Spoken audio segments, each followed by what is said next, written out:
pollution control, and we are focusing specifically on the target of how much we want to pollute our environment. So basically, when we talk about pollution, definitely we are talking about the trade-off between having more pollutions or having economic growth. So normally, many companies will kind of juggle whether we should go for pollution or we should go for economic growth. Oh, okay. So when they wanted to go for lesser pollution, so definitely the economic growth will be affected. If let's say they wanted to go for uh, higher pollution, means that they will have a more developments and so on, then their economy should be normally expected to be better. Okay, so even though I have explained this in the video, I still wanna ask our like your opinion. Why do you think that you have to be concerned about pollution? So some people said that because pollution will affect their health, so they really have to be concerned about it. And definitely investors also hate it. Yeah. So tourists also didn't want to visit a company, or not really a company, a country which is not clean. And what are the other reasons do you think that cause you to be really concerned about pollution?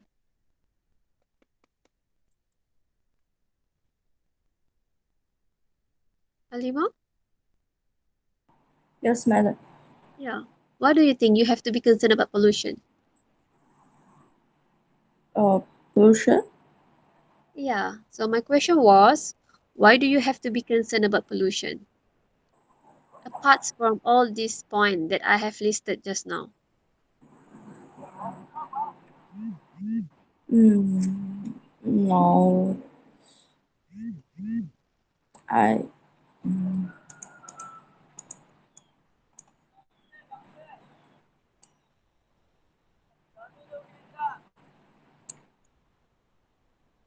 So you don't Uh, really concern about pollution at all.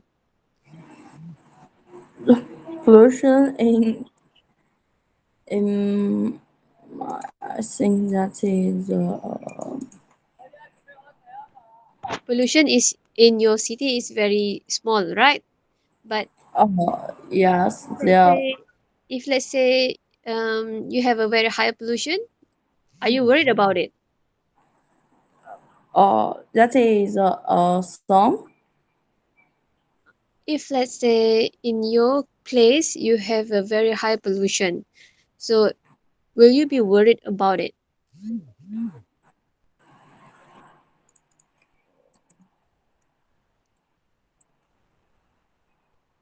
Hmm?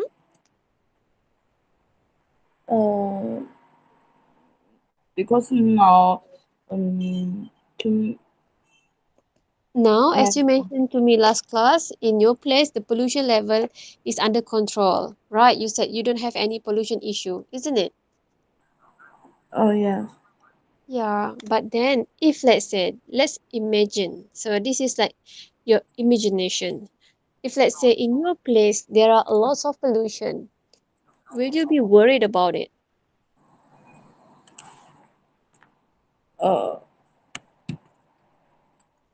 Uh, that's it because for the people that is unhealthy and I think that is mm, oh this word how to say So you think that you will be worried about the pollution? no I worry. Okay, okay. So definitely, normally people will be worried about pollution because pollution cause lots of harm, will damage our surrounding, will affect our health condition, will affect everything. So a study was conducted shows that those who live in polluted city will have a higher crime rate compared to those who live in less polluted city. So basically pollution cause a lot of harm to people or environment. So that's why people hate pollution. Okay? So let's move to the next slide. Okay. Mm-hmm. Okay, so I love this part. So basically, this is about our class exercise so that you can exercise your brain. Okay, so the statement says that pollution refers to flow or stock pollution of harmful residual. So residual is just the waste, like pollution. So does it mean that we wanted to have zero pollutions? Or in other words, can we say that zero pollution is desirable?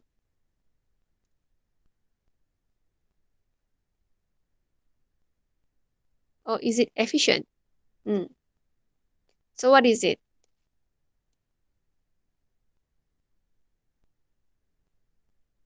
Halima? I think zero pollution is no good. Why? Um, because this one if if no have no have pollution for Mm-hmm. the something Mm-hmm. uh Okay. So for basically, mm-hmm. that is okay, madam, you can see. Okay, basically, if let's say, let me write it here.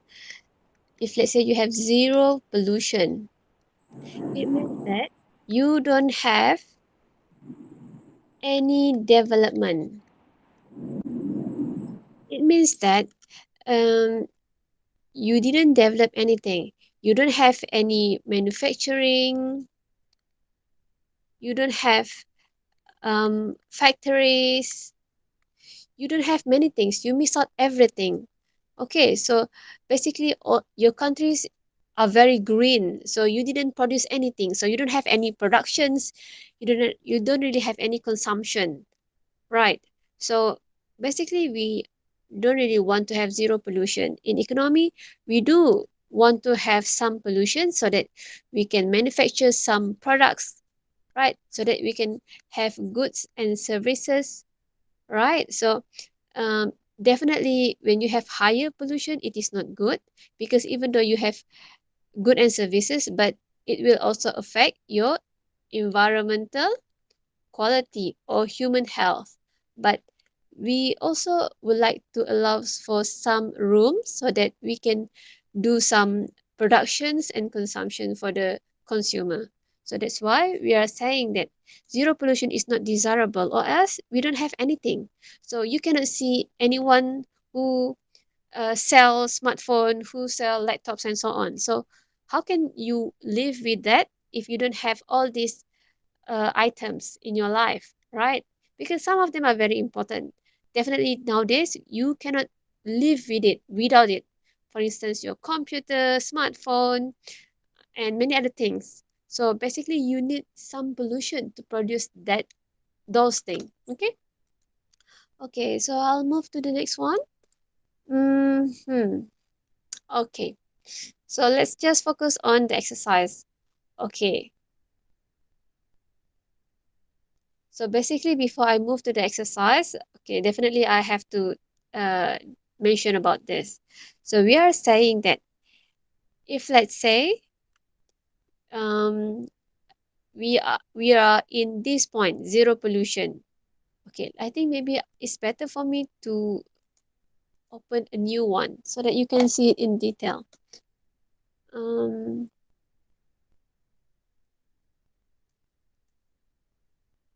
so let's redraw this diagram. So this is your dollar or money. So normally this is your pollution. So you will have something like this and something like this. This is marginal benefits. Well, this is marginal cost. Let me see whether okay, they are using marginal damage. So marginal damage and marginal cost are the same thing. Okay, so this is marginal cost or marginal damage. Okay, because when you cause damage to the environment, so basically you are imposing cost to the environment. Okay, and this is the marginal benefit of polluting, or sometimes you can also write emission. Okay, so this is marginal benefits or marginal abatement costs. So basically, I have explained that marginal benefits and abatement costs are actually the same thing.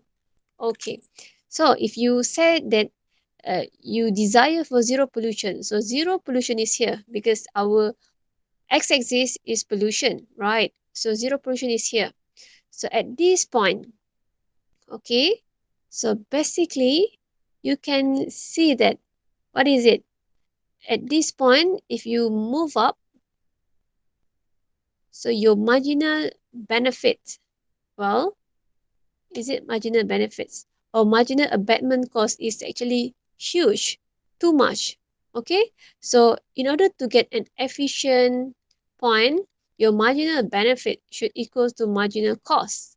Okay, or you can say that other words, marginal abatement cost should equal to marginal damage. So in this case, 0 point, definitely our marginal abatement cost is actually larger than the marginal course. So this is not efficient. Okay. So if let's say we have too much pollution, so in this case we have zero pollution. But if let's say we are here at this point, we have too much pollution. So what happened? So if you move up, touch this line, we are saying that our marginal cost, because pollution is too much, marginal cost is actually bigger than the marginal what? Marginal benefit. So you don't also want this because the cost give to you are actually larger than the benefits that you receive. So you don't also want to have this. Okay? So the efficient point should be somewhere here. We also allow for some pollution. So we also consider this perhaps M star. M star is like our efficient point. Okay, so in order for you to get zero pollution, definitely, if you look at this marginal abatement cost, you have to pay a lot of money. Okay, if you look at the money, your y-axis is actually money. So you have to pay a lot of money to abate up to this zero pollution. So definitely it is not efficient because it will impose a lot of cost to the company. So this is not an efficient point. Okay, so it says that the efficient point is actually the one that minimizes the cost of damage. So your cost of damage is actually in this yellow box, and it can also minimizes the total abatement cost. So your efficient point basically minimize both damage, okay, and abatement cost. So which is this middle point, or we can say when your marginal damage equals to marginal benefit. Okay, now let's go to the exercises. Okay, so my question here is that if pollution level is at M, okay, so you can see that this is the M, okay, not M star, the M. What are the total costs here? So perhaps you want to see a clear diagram. Let me, okay, but I don't have the number. Okay, so Halima, if you are at M, point M, what are the total costs in this case?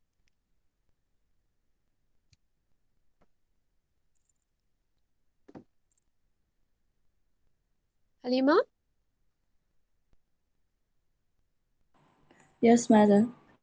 what are the total cost area?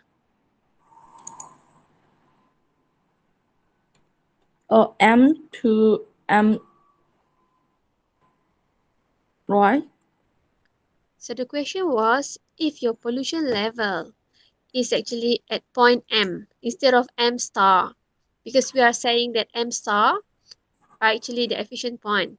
So if let's say our point is at M, what are the total costs?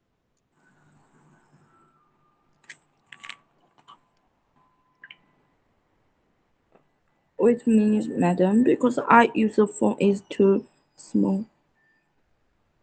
M,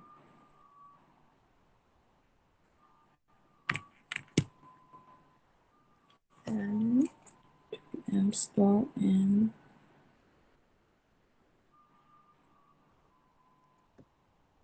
So perhaps I should redraw this diagram so that you can see it clearly. So we have this diagram, a bigger one. So this is the dollar, this is the pollution. Okay, so you have this marginal abatement cost, MAC, and you also have this marginal cost. Okay, or marginal damage is up, it doesn't matter. Okay, now we are saying that um in this point the M star are actually the efficient point. But let's say you are producing here at Yeah. M at this point. So tell me, um, what are the costs incurred? So basically here is actually your mu, which is the efficient price. But now you are producing at M.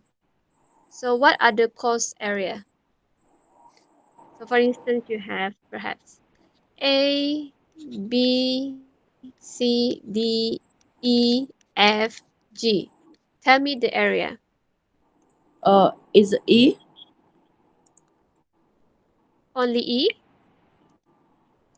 So you Uh, have E. Where is it? So you have E, some and then and have EF. E, F, and then Hmm? that's it. Have? I always see as EF. So E and F. Yes. Okay. So basically, okay, let me show it to you. Okay. Uh, So at M star, our cost is actually, so let me write it here. At M star, the cost is actually E, F, and G. So this triangle. So let me write it here. E, F, and G. So you will have something like this at the M star. Okay, so E, F, and G. Okay, this is the efficient or the minimum cost that you will incur. But right now you are at M. So you have to start with marginal cost. If you can see here, so at M, right? So M is here. So this is the first cost. This is your marginal cost. But at M, so your marginal cost will stop here. But then you will face another cost because at M, you will touch the first line of marginal cost. And then how about your marginal abatement cost? Where is the line? This is the line for marginal abatement cost. So you have to touch this line as well. So in order to touch it from M, from this point, so you have to go up. So when you go up and touching this line, okay, so this is the line for MAC. If you can mm, see the line that I'm drawing right now, yes. okay, so these are actually the cost for your MAC. So where is the area? You will have C, D, F, and G. Yeah, basically because you want previously your pollution is perhaps 15, but you ask the company to pollute up to 5 units. So they have to pay a lot of cost to reduce their pollution. So definitely their abatement cost, the cost of reduction pollution is high. So they have to pay at M's, let me just write it here, at M, at point M, basically your cost is actually point E, point C, C. D, F, and G. Can you imagine how large the cost the area is? Yeah, because you are not at the efficient point. So remember, efficient point will give you the smallest value of cost and the smallest value of damage. Okay, T. okay. I hope that it is clear.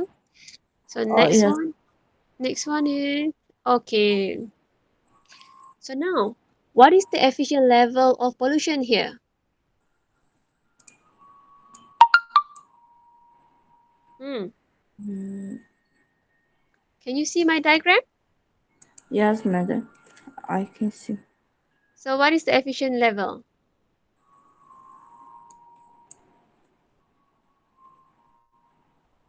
empty. Let me just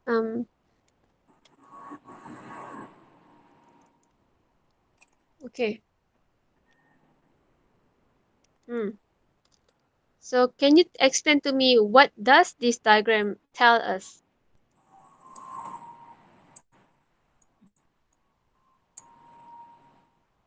So you have to be able to explain the diagram if you see them.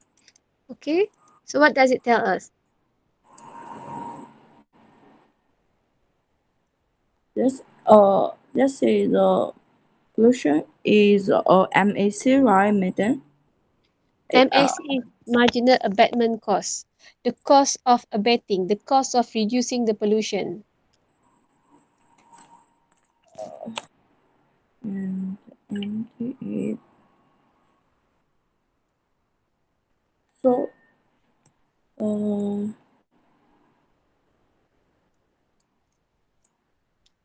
Hmm. is MAC is more than empty, right? So that is level So is not what does it mean? um because MAC is more um,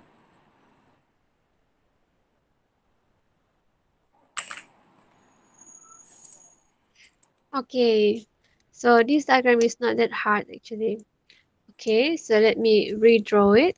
So this is the dollar, this is the marginal damage, this is damage, okay, and this is your somehow marginal abatement cost. Okay, so basically we are saying that the cost of abating, the cost of, so for this one, the cost of reducing or abating pollution is actually very small, while the damage from this pollution is actually very large. So in this case, when you know that the pollution will give you a lots of damage, such a very large damage, but the cost to reduce the pollution is very easy, it's very small. Okay? yeah. So we can say that the damage perhaps will cost you RMs maybe 1 billion, but the cost of reducing it perhaps just um RM 1 ringgit, right? So in this case, the efficient level of pollution should be zero because you cannot tolerate this kind of pollution. The pollution will give you huge damage. So the efficient point is zero. Okay? Because to get the efficient point, normally we will equate marginal damage equals to marginal abatement cost. In this case, they are not touching each other. They are not equal to each other. And the damage is extremely huge. So the efficient point is zero. So what are the examples of this kind of pollution where the damage is huge but the cost of reducing is very small?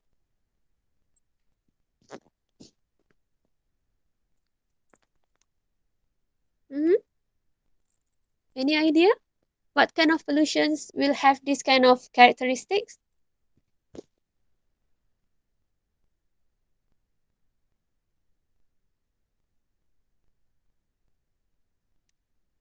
Halima, any idea?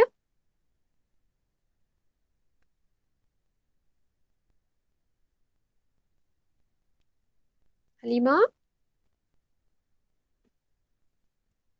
you are muting yourself. I cannot hear your voice.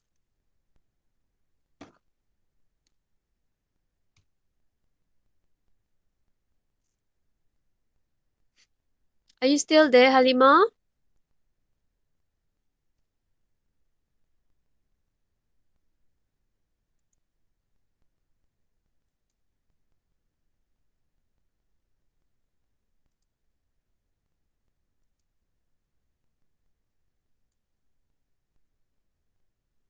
Halima,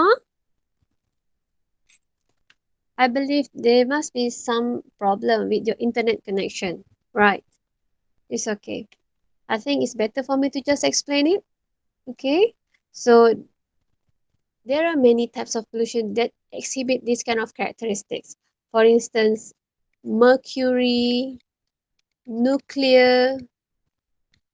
Okay, so they have this kind of characteristic. It means that the cost of using mercury is tremendous, is huge because it will affect many people's life, the life of river and so on. But the cost of not using mercury, very, very small. So, Halima, are you still there? Oh yes, madam, I come back. Yeah, what happened? The internet Oh, the connection? internet can use. I only see your speak is So can So uh, I I could you can. hear my voice just now, or you didn't hear anything? Oh no, I can see You your can writing. see, but you cannot hear. Um, I only can listen and something picture not have now you matter you're writing in the right is a picture is a I only see is a one billion ringgit and not have anything. Oh, really?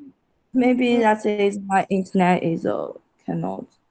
okay, it's okay because this class is recorded, so you can rewatch it later. Okay.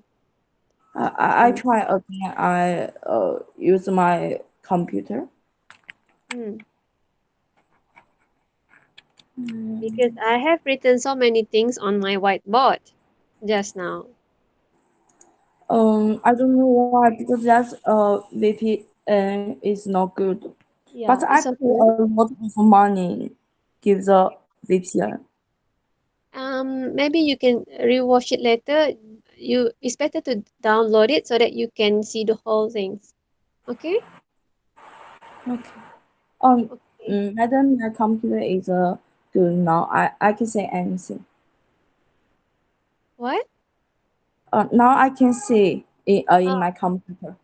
okay. So definitely you have to use your computer so that you can see a bigger picture. Yeah. Okay. Okay, so we'll just move to the next one. Okay.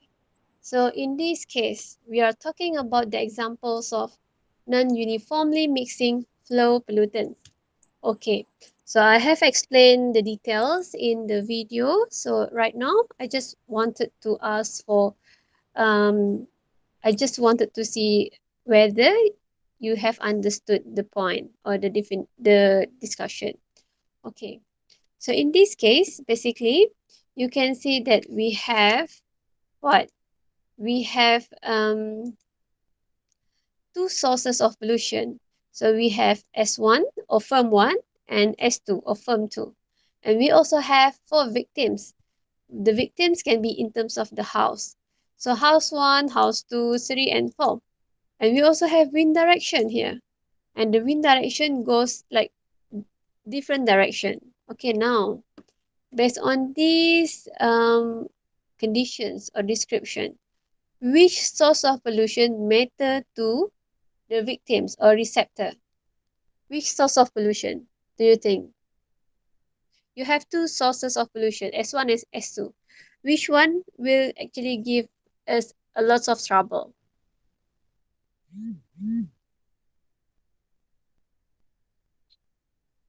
Halima? Yes, madam. Which one? Uh, uh, question one, right? Yeah. Question one, I think that is mm, S1. Why? Uh, because I see the wind, The for wind the is blowing wind, to the yes, S1. uh, Right. yes, and for if the wind to the S2 not have a house. Okay, cool. That's correct. So second. Who suffers the most from this pollution? Who suffers means which house suffers the Oh, most? H1, H1. Really? I think H1 and H2. Hmm. If you look at the directions of, because when we said the most, basically we are referring to one victim.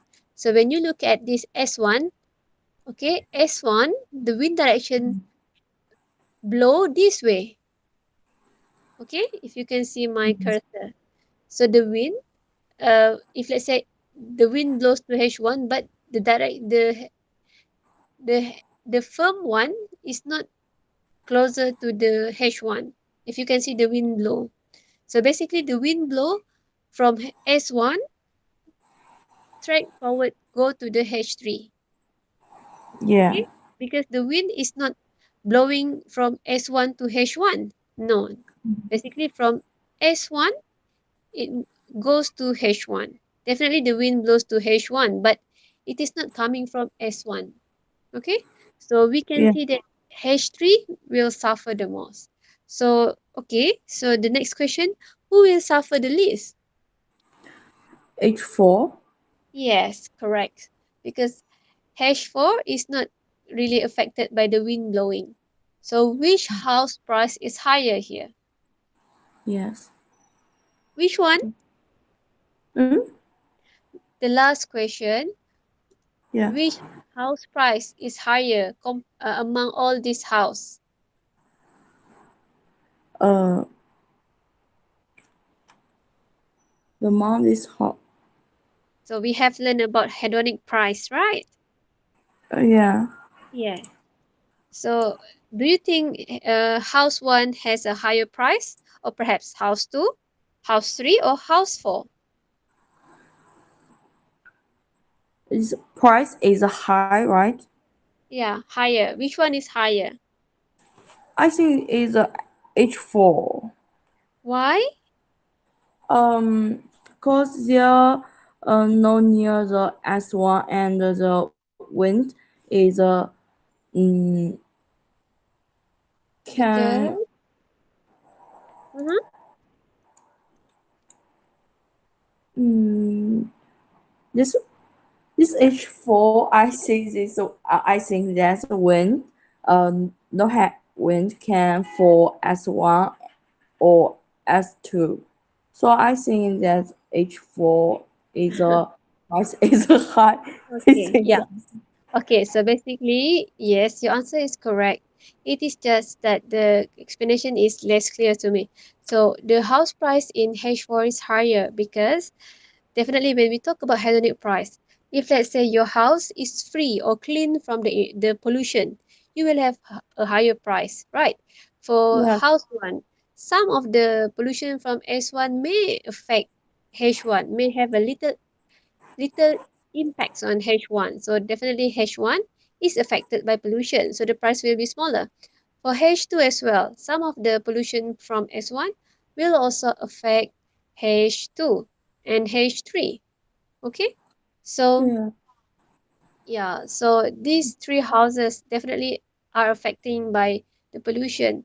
So definitely their prices will be lower compared to H4. Okay, because Um. H4 is not affected by pollution.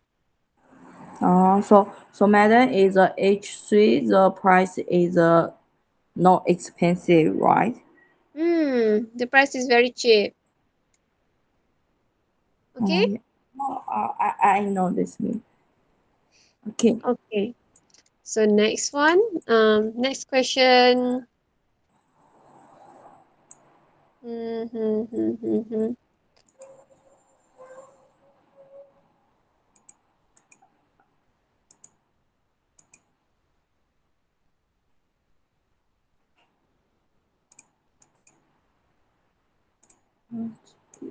Mm.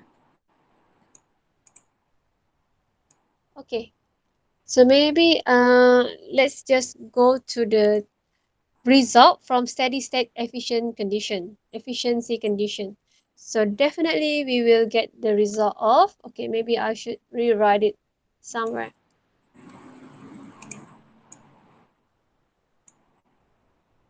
Madam?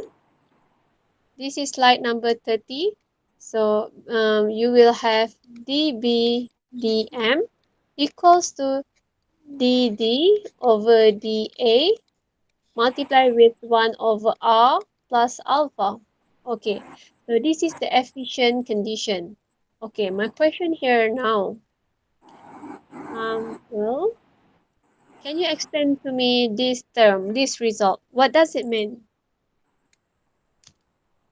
Because you What's have it? to understand the result of the efficiency point. So explain to me this equation. Madam? Yeah. Can you teach me the 25?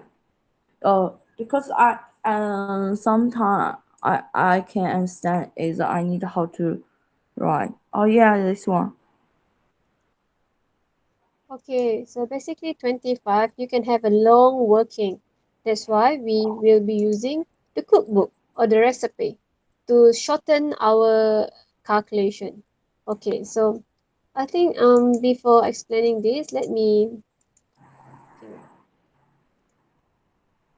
Oh Um, yeah, because I see you three times I can understand this one. okay, it's okay. That's why this is the purpose of our live class so that we can I can explain better. Okay, so in this question, you want to solve the optimal problem, right? So you wanted to find the efficient point. So in this case, we are using current valued Hamiltonian method.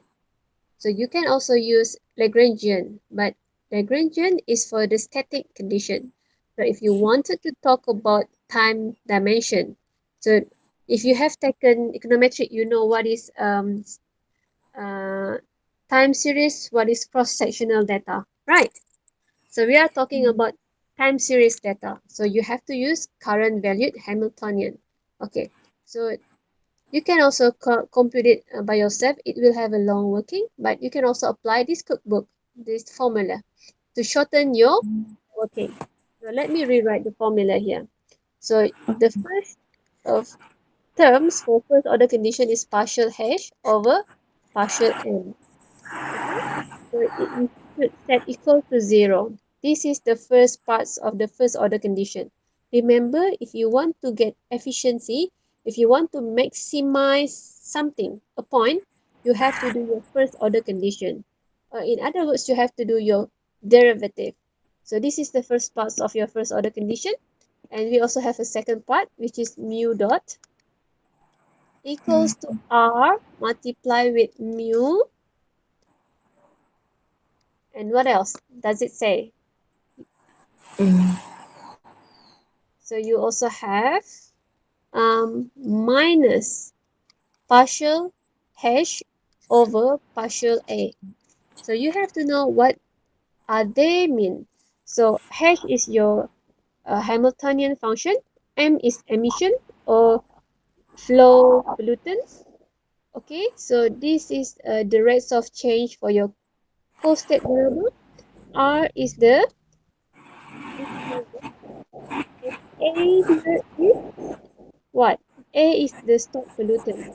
So now, in order for you to set up your current valid Hamiltonian function, you have to write, the first thing is that you have to set the function or equation. So far, so good? Oh, okay. So basically, I just wrote the formula. I mean the formula. So formula or cookbook is given here. Okay, you just have to memorize this to shorten your working. Okay, partial h over partial m, which is your efficient, and set equals to 0. And the second parts of the first order condition is that the rates of change for your uh, constant variable equals to discount rate multiplied with your mu minus partial hash with respects to your stock pollutant. Okay, this is just the recipe that you can apply.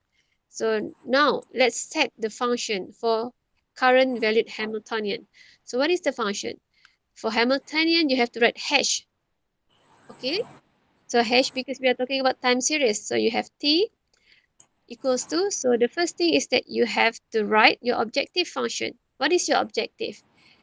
Benefits of emission, or we can say that benefits of flow pollutant minus, so you can also have T here, minus damage from the stock pollutant. Okay, and then plus the co-state variable. So basically this part here is your objective. Our objective is to get the net benefit. So benefit minus the damage, or benefits minus the cost. This is our objective. And then plus the mu. Okay. So mu here is just your lambda in the Lagrangian function. Okay. Remember, this is just the something that you have to include in your equation. So mu multiply with your A dot. So A dot is actually the rates of change in your stock pollutants. So this is actually your function. Okay, this is your function in current valued Hamiltonian, and you want to apply this formula, these two formula, formula 1 and formula 2, to apply the first order condition. Okay. Now, so far so good. Yes, madam. So basically, Maybe now I think I clearly understand. I just rewrite whatever I have mentioned to you. So I just wrote Hamiltonian equals to benefits of emission minus the damage of a stock pollutant plus the mu, which is your lambda basically, minus k. A dots. A dots here actually, mu minus alpha multiplied with A. So I put the A dots here because I'm assuming that you know what is A dots. So if you want to find the A dots, let me just go back here. Yeah. So this is the formula for A dots. Not really here. Yeah. Yeah, this one. Can you see this? This is slide number 20. So let me write it here so that you can see. Okay, so just to define these A dots, so I will just rewrite it here. So beta, not really beta, benefits of emission minus the damage of stock pollutant plus the mu multiply with, so this A dot, let's rewrite it. Okay, mu, this is our emission, not mu, emissions of flow pollutant minus alpha multiplied with A. Okay. So let me tell you. So what do we mean by A dot? A dot here is actually the rates of change in the stock pollutants. So we are saying that the size of our stock pollutant is actually depends on the emissions from the flow pollutant, as well as it is also depends on the rates of decay in the stocks. Okay, so we are saying that. So do you know what is stock pollutant before that? Any idea what is stock pollutant, Halima? Yes, madam. Do you know what is stock pollutant? What is the difference between stock and flow pollutant? I don't know. Okay, that's fine. So let me write it here. So, so that's why you have to know. If you don't know what are they, you cannot understand this equation. So stock pollutant is written as A. This is stock pollutant. How about M? M is emissions or flow pollutant. Okay. So when you have an emission, right? You emit carbon dioxide. You release whatever sulfur. emissions and so on. So we call it flow pollutant, means that your emission is continuous, means that you have emitting it every day. So it's like a gas, right? It's like a gas. Oh, Gas. oh, no, Okay, it's like a gas. So when you have your production, definitely you will have emission. Okay, let me write it in. If you produce a product or chairs perhaps, so definitely you will produce emission. Okay, you will definitely release some emission. So that emission is called as flow pollutant. Means that you are releasing every day. Okay, you are releasing it every day. If let's say you stop your pollution, for instance your company went bankrupt, so if your company went bankrupt, so basically you will not produce anything anymore. So basically your flow, your emission will be zero here. Okay, so your emission is actually your M, depends on how much pollution that you release every day. Okay, so how about stock? Stock is the accumulation, accumulations of pollution. Okay, so in this case, it basically like the total cumulatives of all pollution. So I can just write it here: total cumulative pollution.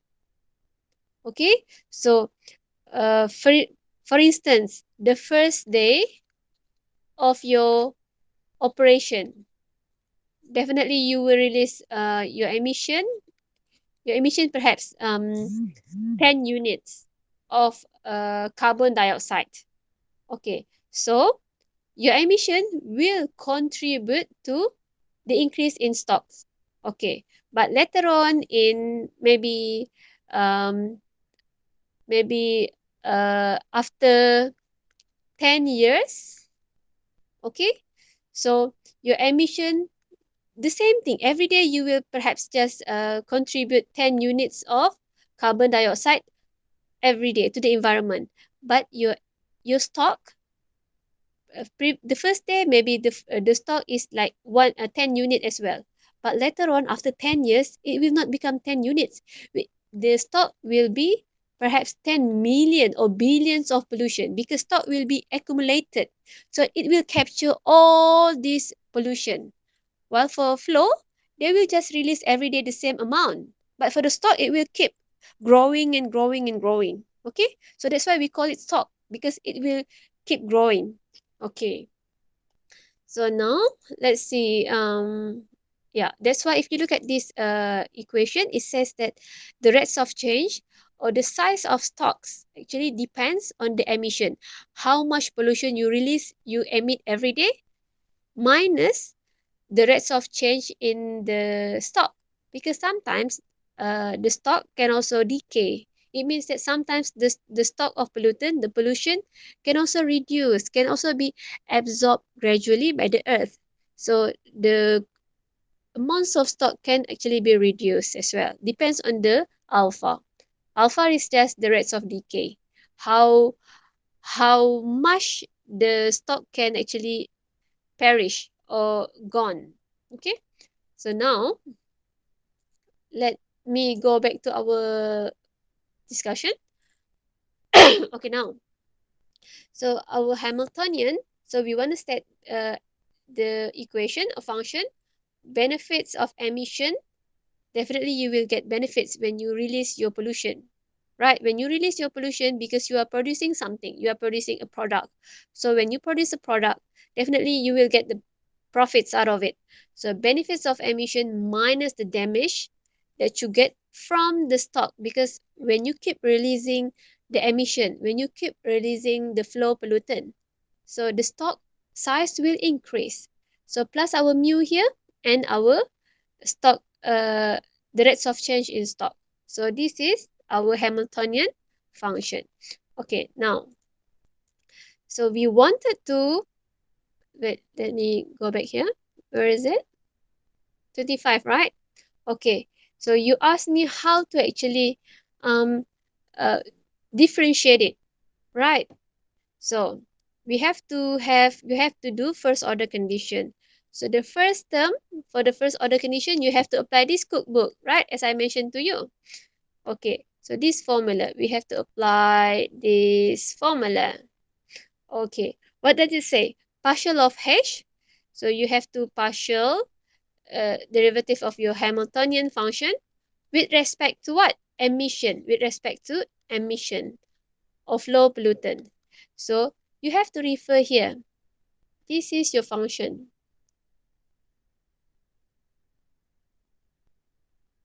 Okay, maybe it's better to, yeah, doesn't matter.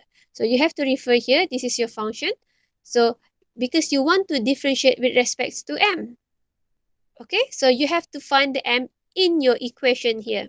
Where is it? So you can see it here, right? BM, benefits of emission. So partials derivatives of h with respect to m. So definitely you will have to set equals to 0. So you will get partial b. Right, can you see this b?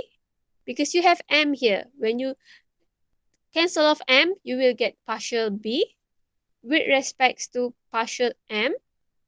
Okay, so when you cancel off m, you will leave b. So you put partial b with respect to m. What else? Where is our m?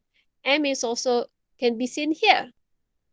Okay, so what happened? You have a mu multiplied with m. Okay, so when you cancel off m, so you will have, so mu is plus. You have plus mu, and then just set equals to 0. Okay, so far so good? Halima? Yes, madam. So far so good? Yes. Yes. Okay, Maybe. so do you want me to rewrite it again? Oh, that is okay, madam. I can see your video again. Okay, so this is the first part of the first order condition. So let's go Um, to the second parts of the first order condition. Okay, so it is here. Okay, so the second part, this is number 2. What is the cookbook saying? So let me write it here. For the second part. Okay, can you see our recipe there for the second first order condition? So the cookbook saying is mu dot equals to r mu minus partial h over partial a. Okay, this is our cookbook. So we have to reapply this. Our function is h equals to benefits of emission minus damage of stock plus the mu, and just rewrite the adducts here, which is emission minus alpha A. Okay, so this is our equation. So we want to apply this second parts of first order condition to this function. Okay, so what does it say? Just rewrite the cookbook, just rewrite the recipe. So so number 2, this is the second first order condition. Mu dots, just rewrite it, and then just write the discount rate, which is r, and then write the mu. Okay, so just rewrite it as it is, and then here it is minus. Okay, we want to put minus. Okay, just follow it first, and then partial hash. So we want to partially derive the hash. So where is partial hash with respects to a? So A here is the stock pollutants. So you have to check in this, where is it? In this equation, where can you see your stock pollutants? You can find it here. Can you see A here? And you can also see A here. Okay? So when you cancel off A here, so you will get partial damage with respects to partial A. But in this case, before I move to the next one, you can see that the damage here is negative, and our cookbook says it is also negative. So negative meet with negative, you will get positive. So you have to put positive here. Okay, so where else can you see A? So you also have this here A. Okay, so if you want to cancel off A here, so what will you get? What will you get, Halima? Yes, madam. I get it. You will get what? What is the value? Oh, what happened? Hmm? Sorry, madam. Can you say again? Okay, so we just differentiate this one, partial h over partial with respects to partial a. So partial h with respect to a, so you can see a here in the damage function. So you will write partial d over partial a, and then whereas you can see the a, so a can be seen here. You can see that this is plus mu multiplied with emission minus alpha A. So you can see the A here. So how to differentiate it? You have to put plus because you have plus here, and then get rid of A. You will Oh, get madam, you say there have one and two have any different? 1 and 2. Basically, 1 is the first recipe. Second is the 2 is the second recipe. So if you look at here, we have two recipe. First here and second. So we are doing the second one. Oh, So can you see that we will have mu alpha or vice versa? Can you see that? Where is it? yeah. So alpha mu doesn't matter. So do you know how can I get this? Madam, alpha mu. What is alpha mu? Okay, well basically I just differentiate them. I just apply the first order condition. Okay, maybe I just rewrite it again. Okay, because I think you have a problem with derivative that you should learn in microeconomics. Okay, so we have the formula, two formula. First formula is this one. We just wanted to apply this to make our life easy. Okay, what is the first formula? Partial h over partial m. Z equals to 0. Second formula, we have, this is second, mu dots, mu dots equals to r Mu. mu minus partial h over partial a. Partial. That's it, right? Yes. So this is our Yes. formula, our recipe. We wanted to apply this formula into our equation. So what is our equation? Our equation is this one, which is Hamiltonian equals to benefits of emission minus damage from the stock flow plus the mu multiplied with A dot. A. So A dots here is the rate of change. The formula for the A dots here is this one. Yeah, can you see A dots here? So it has its own formula. So rewrite the A dots into um, emission minus alpha A. So this whole thing here is your A dots. Dots is the rates of change. Okay, so this is our function. Now we want to differentiate this using first order condition so that you can get the optimal point or the efficient point. So the first steps, as I mentioned to you, just apply this formula. So what is the formula? So the first one, partial h with respect to m. M is emission, right? So if you look at this function, where is the m? Can you find the m?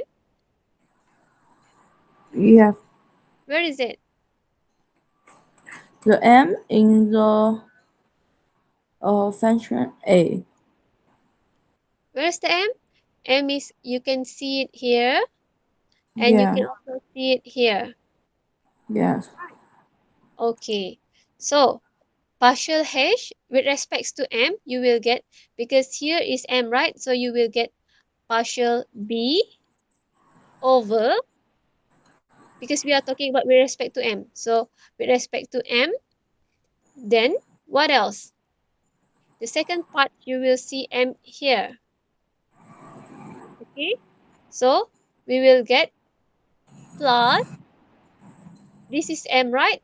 So when you cancel off this M, when you cancel off this M, you will get the mu. Okay. So we will have to set equals to 0, like this formula. So this is the first order condition. Okay.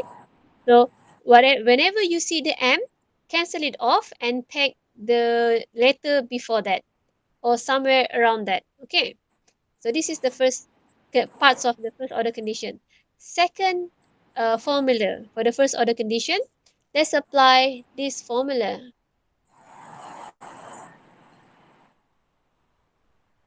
Okay, what does it say? Just rewrite the mu dot as it is. Okay, and then it set equals to r, and then write the mu, and then minus, in this case, partial hash with respects to a. Now we don't want to see the m anymore. We want to see with respects to a. So where is a in this function? Where is a in this function? Can you see the a? Yeah. Where is it? Uh, in the DA. Okay, and then that's it. Uh, in the this function, H BM and DA So you and can H. see two a, right? One Yes. is a, another one is alpha a, isn't it? Yes. Okay, so now you have to differentiate that. So how to differentiate it? Cancel it off. Means that you cancel this off, it will leave your D. So if you want to res partial the hash with respect to A, so partial the D, because you cancel A off with respects to partial of A, and then, so okay, before that, in this case, you can see that the sign is negative here, right, for the D, and this one, if you look at this formula, the sign is also negative. Okay, so negative meet with negative, you will get positive here. Okay, so next, where is the second a? This part, this is the second a.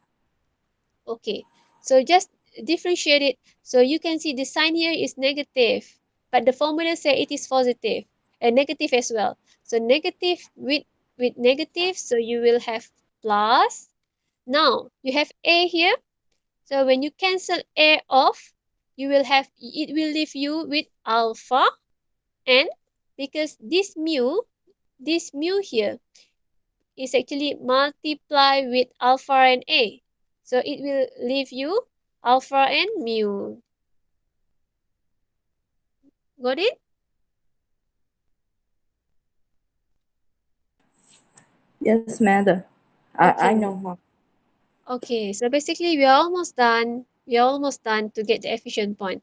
So you just wanted me to explain the first order condition, isn't it? Yeah. Okay. So what else? Is this not clear to you? Yes, I know. I clear. Okay. Thank you, madam. You'll see Okay. again. Okay.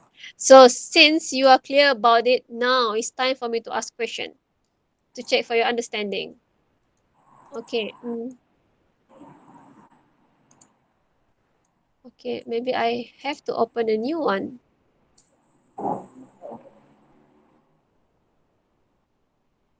Okay, now. Okay. So we have this last. what we call a result. So this optimal solution will give us two results. So the first one is dB over dm. Mhm. D is the Yes. benefits, m is the emissions or the flow pollutants, equals to D dD over dA multiply with 1 over R and R alpha. and alpha. Right. Yeah. Yes. Okay. So now my question is, can you please explain to me what do they mean? What do they mean? You have to know what does it mean when you look at this term. The means let me see.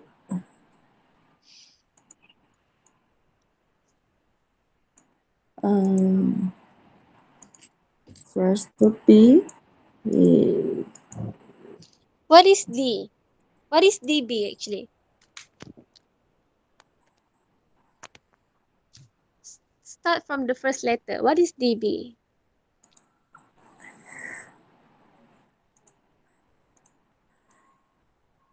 I don't know. That's why I You could said say that. So I you can. you have to understand all these letter. Okay, so basically, D is okay. Where is my marker? Okay, okay. So when we write D, it refers to marginal. So here dB is marginal benefit from additionals of emission. M is Oh, emission or flow. So this is the marginal benefits that we get from an increase of 1 units from the emission. Okay, so dB is actually marginal benefits. Okay, so basically we are saying that marginal benefits equal to marginal cost or marginal damage. So remember, damage and cost are the same thing. So this D is the marginal damage arise from an increase of 1 units from the stock pollutant. So A here is the stock pollutant. So basically, how do you want to read it? So let me just okay, rewrite here. So dB over dm means that the marginal benefit, okay, marginal benefit uh, that you get from 1 units increase in the emission. So this is emission. Okay. oh, While if you have like here d over dA, so this is actually the marginal damage that you get from an increase of 1 units from stock pollutants. Marginal damage arises from 1 unit increase in stock pollutant. Okay, so now basically we are saying that, well, this is just the normal conditions of efficiency where the marginal benefits equal to marginal cost, right? Of even though you can see such a very long working, but basically they are talking about marginal benefits equals to marginal cost. Okay, and another point that I will mention here is that for the second part, second equation, okay, which is um this one, dd over dA multiply with 1 over r plus alpha. So basically we are saying that our marginal damage, so marginal damage is here, is actually depends on the discount rate and the rates of decay. Okay, if let's say the rates of decay, so basically rates of decay, how fast the pollution can quickly be gone. So if let's say the rates of decay, okay, is higher, so definitely our marginal damage is lower. Okay, if our discount rate R is higher, then marginal damage is also will be lower. Okay, so marginal damage definitely depends on these two factors, which is R and alpha. Okay, okay, Halima, so far so good. Okay, madam, I know now. Ah, hopefully. Okay, next one. Yeah, I think What's up? the rates are not that hard. They are very easy to understand. So yep. So do you, anything else you wanted me to explain about the working about like well the mathematical parts? Because this is just like your microeconomics. We are talking about partial derivative. We are talking about first order condition, second order. I haven't touched on the second order yet. Yeah. But second order just to check whether our first order condition is actually maximize. Okay. Anything else you want to ask before we end our discussion?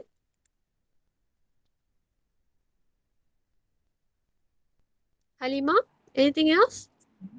No, no have anything. Are you sure? Maybe now I think that is I clean. Maybe after Okay, it's practicing. okay. So maybe you Madam, can just, uh-huh. since you can the video, if I have a questions, I can ask you, right? Yes, I will share this video in my YouTube, and as Okay. you know, as I mentioned in the class just now, let me see. Um, okay.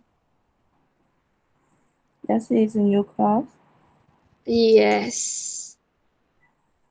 Um, so this is your class. Basically, in the introduction part, I also put my channel, the link for my channel. So normally, I will put the video lecture in this part thread, but sometimes I forgot to put the link in the video lecture. But basically, Okay. I have include all of them in my channel, so I forgot. So and our about our discussion, our assignment to previously class discussion and so on, these are all related to you. So sometimes I didn't put this in iTalim, but if you click on my channel, you can see everything here. So I will upload it in this, and you can just re-look at it, re-watch it. Okay. Okay. Thank you, madam. Okay, yeah. So anything else? Oh, yeah, before that, I would like to make an announcement. So if you look at this, where is it? Um, Sem 1? I know. Yeah, is it this one? No. Okay, so in this one. So basically, we have how many? One, 2, 3, 4, 5, 6, 7.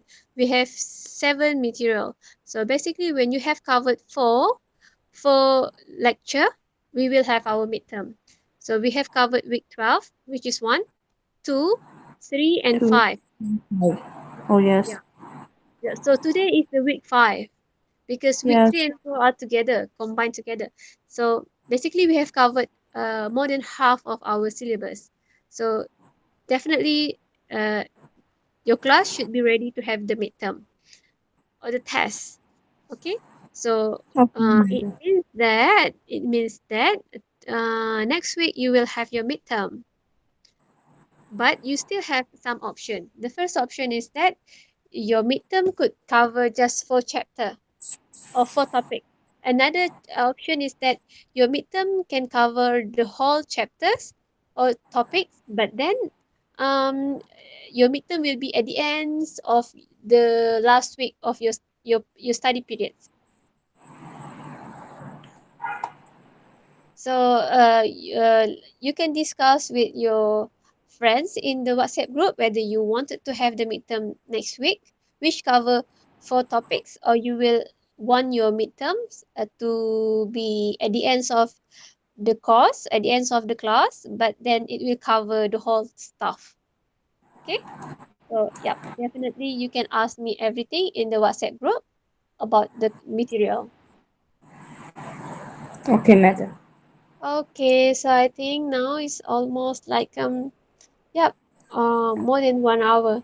So yeah, if you don't have anything to ask, I think we can just end our discussion with Surat al-As and Tasbih Kafarah.